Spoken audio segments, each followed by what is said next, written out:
Sin doesn't come by breaking the law. What does Paul say in Romans 3:23? That all have sinned and fall short of the law of God, right?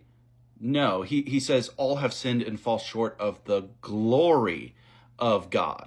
You see, this is where we get tripped up. We think that the Old Testament law, the Mosaic law that was given to Moses and communicated to Israel, was simply to foreshadow the coming of Jesus. We look at the ceremonial and the sacrificial laws and the temple laws, and we go, all of this is pointing to Jesus. So when Jesus shows up on the scene, this is all null and void. We don't need to worry about it anymore. But that's not at all what the law was pointing to. Paul makes this statement in 2 Corinthians 3. He says, now if the ministry that brought death, chiseled in letters on stones, he's talking about the commandments that were given to Moses, came with glory, so the Israelites were not able to gaze steadily at Moses' face because of its glory, which was set aside.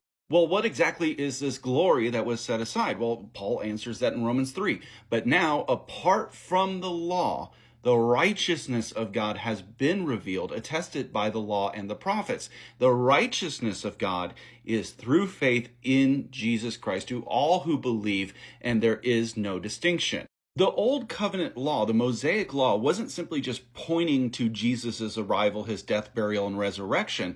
Rather, it was pointing to the righteousness of God that has been revealed in Jesus Christ.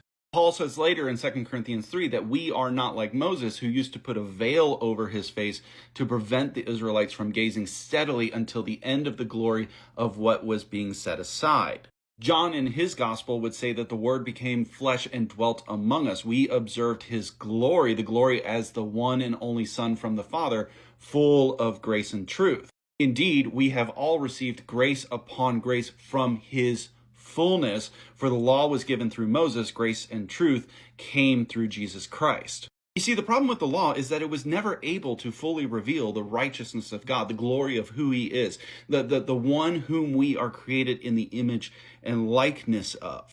The point of the law, as Scripture points out, is to multiply the trespasses. As Romans 7 would say, I would not have known sin if it were not for the law. For example, I would not have known what it is to covet if the law did not say, do not covet. This is what Jesus talks about at length in the Sermon on the Mount, saying, you have heard that it was said, do not murder. But I tell you that anybody who hates their brother has committed murder in their heart. The idea that Jesus is driving at is that the law isn't what saves you. The law condemns you because it reveals within you how you have fallen short of the glory of God, the revealed righteousness of God. Because the righteousness of God isn't simply